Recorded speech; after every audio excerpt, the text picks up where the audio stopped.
We are back here on League on Lock. Mark and Eric here with you guys, and we've reached it. The top 2 on the power rankings. And I don't know if you've heard, but SK Telecom made a few roster changes in the offseason. About 4/5 of that starting lineup, brand new in 2019. The hype is at an all-time high, even though they had a disappointing end to the Kespa Cup at the hands of Damwon Gaming and everyone. Oh my God, this roster's overrated. Blow it up. It's not going to work, Mark.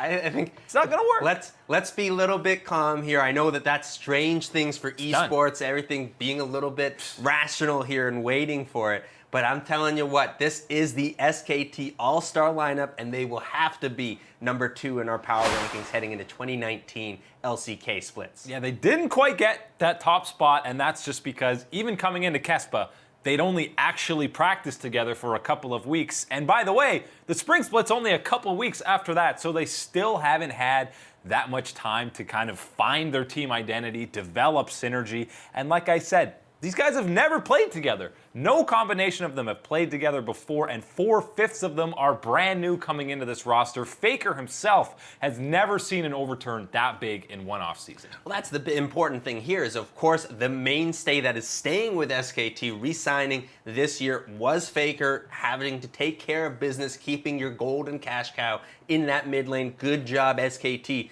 But the important thing here, of course, is that, yeah, you've got 4 new players for Faker to deal with after the mishaps of last year, getting him this all-star stacked up lineup. This is SKT saying, Mr. Faker, you wanted this team, you wanted to have that world championship squad, here you go. Let's see what you got here for us. Picking up Khan in the top lane, Klid and Haru as the junglers there. I think that'll be an excellent system to work through, which one you're gonna want in certain situations. Faker, of course, in the mid lane. And then, hey, my boy Teddy finally getting on a good team here and joining up with the god himself, Mata, in the bottom side. And if we're going to overreact when they lose at Kespa, then we've got to be excited about the games they win and actually look solid in. Of course. APK Prince, that was, a nothing.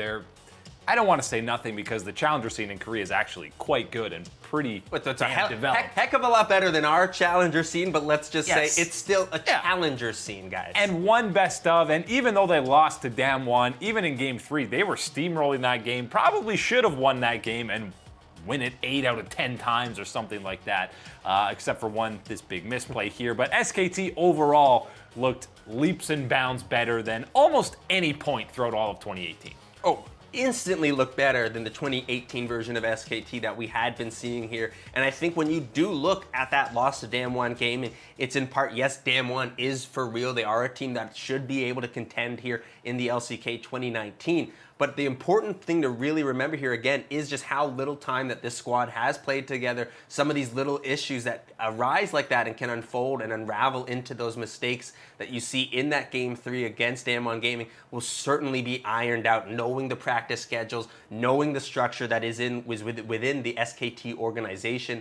These type of mistakes, these type of things will not be happening given the practice times that these guys will have together, and that makes me so excited for the final product that we're going to get from SKT in 2019. They also have an entirely new coaching staff that they've brought in alongside Coma, so who knows what tendencies they favor. The guys from the Afrika Freaks coming over, Zephyr and Fly, so it's about them implementing how they want a team to run, again with all these new players, and defining each player's role within the game more so than just top laner or bot laner. So still plenty of kinks to figure out for SKT, but on paper, and you can expect as the spring split plays out and heading into summer, this is going to be one of, if not the best teams in Korea, probably the world too. Yeah, it has to be here for what you've assembled. And I think another important thing to remember with this roster is that other than Faker, these members have something to prove here by joining SKT and have to prove their performance here on this lineup. Khan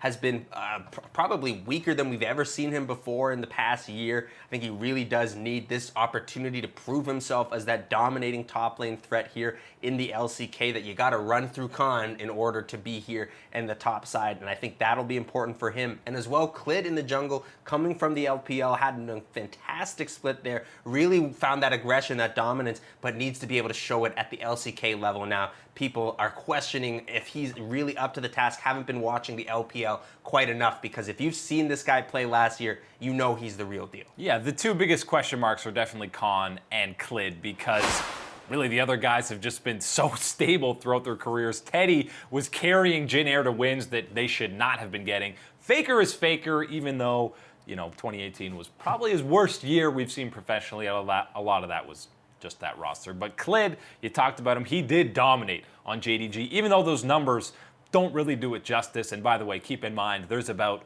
300 junglers that qualify for stats in the LPL. They play so many games, so many different guys get looks. But he showed up in the biggest games for JDG against the likes of Invictus and RNG. He was going toe-to-toe with the very best and was constantly getting early leads for that team.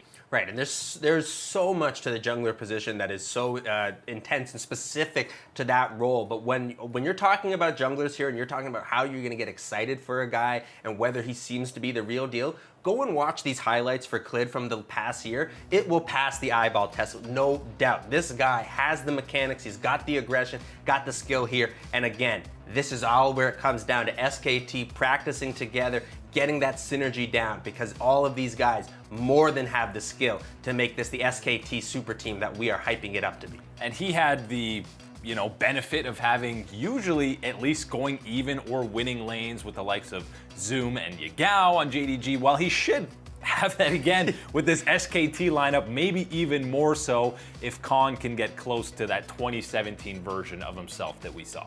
Yeah, and hey, this is all this great talk about SKT and the strengths and the win conditions that they can find with this roster, and we haven't even talked about the bottom side here. Of course, picking up Steady Teddy from Jin Air. Oh man, love him. Gotta say, the only sad thing here, not gonna be getting those glad playing Teddy JPG gifts there if they're winning this time. We'll just get a smiling face from Teddy on SKT, the championship team here. Yeah, they might follow him around, Photoshop an SKT logo. I'd be okay with that big time. And then the other addition, of course, is the legend Mata coming in here on the side there to help out Teddy. If you could have picked any support to have, if you're bringing in someone new like Teddy here to SKT, finally to step up in this big organization, someone like Mata to help him out there has to be the #1 pick. And we already saw, again, to take from the Kespa Cup, Teddy looked pretty darn good in most of the games for SKT, even when they were losing. Some of them were just absolutely dominant. You can tell he just looks happier when he's playing. There were some games on Jin Air that they were losing. He did not look like